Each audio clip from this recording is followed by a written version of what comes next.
आज देखिए सबसे इंपॉर्टेंट क्यू है इन्फ्लेशन डेटा। आई थिंक दोनों इन्फ्लेशन डेटा भारत का और यूएस का। आई थिंक मार्केट थोड़ा इसीलिए ग्लोबल मार्केट चेयर कर रही है, हमारी मार्केट भी इसलिए चेयर कर रही है।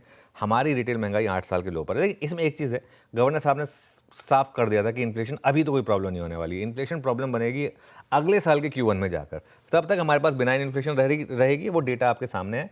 जुलाई का डेटा देखिए 2.1 से घटकर हम 1.55 पर आए हैं। उसके बाद बाकी के सारे डेटा पॉइंट्स को फटाफट फ्लैश कर दीजिएगा, उस पर ज़्यादा टाइम स्पेंड करेंगे। चाहे आप फूड इन्फ्लेशन देखें, चाहे आप रूरल इन्फ्लेशन देखें, चाहे आप अर्बन इन्फ्लेशन देखें, उनको फटाफट फ्लैश करते रहिए। चाहे आप वेजिटेबल इन्फ्लेशन देखें, चाहे आप पल्सेस के इन्फ्लेशन देखें, सब में आप देखेंगे मंथ ऑन मंथ जो महंगाई है वो घटी है। और कोर इन्फ्लेशन जो है, जो सबसे ज़्यादा देखा जाता है, 4.4% से घटकर 4.1% पर आई है। कुछ देर में ग्लोबल क्यूज में डिटेल में डिस्कस करेंगे, लेकिन अमेरिका में भी महंगाई के मोर्चे पर अच्छी खबर आई है। 2.8% के मुकाबले 2.7%। और ये एक इंटरेस्टिंग डेटा है।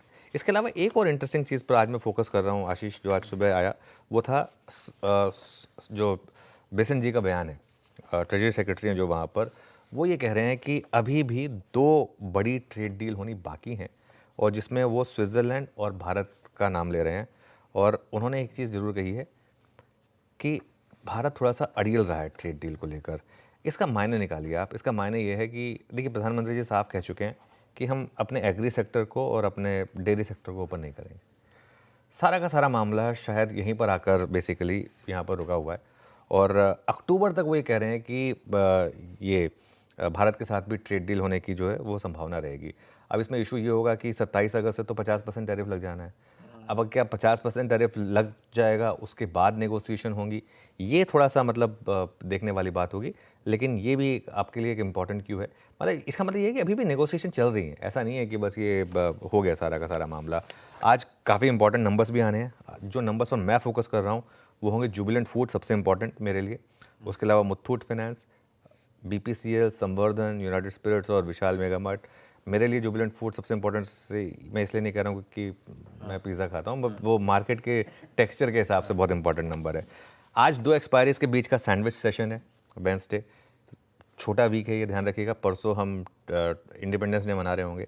और वेंसडे ज़्यादातर जाना जाता है, ट्यूसडे जाना जाता है, ट्यूसडे और थर्सडे जाने जाते हैं वॉलेटिलिटी के लिए। वेंसडे और मंडे नॉर्मली जाने जाते हैं थोड़े से ट्रेंडिंग डेज के लिए। एक ट्रेंड डे हमें मंडे को मिल चुका है। क्या आज हमें एक ट्रेंडिंग डे मिलेगा? गैप अप के बाद क्या हम सस्टेन करेंगे, या फिर वहाँ पर फेल होंगे और डाउन ट्रेंडिंग डे मिलेगा? दोनों की पॉसिबिलिटी रहेगी मार्केट में। लेट्स सी कैसे होगा। ट्रेंडिंग डे मतलब डायरेक्शनली क्लियर होगा कहाँ जा रहे हैं। एक तरफ का, लेकिन मतलब वो जो 10 बजे के बाद मार्केट एक डायरेक्शन लेगा, नॉर्मली उसी में चलेगा। लेकिन लेट्स सी कैसे होगा वो। ठीक बात है।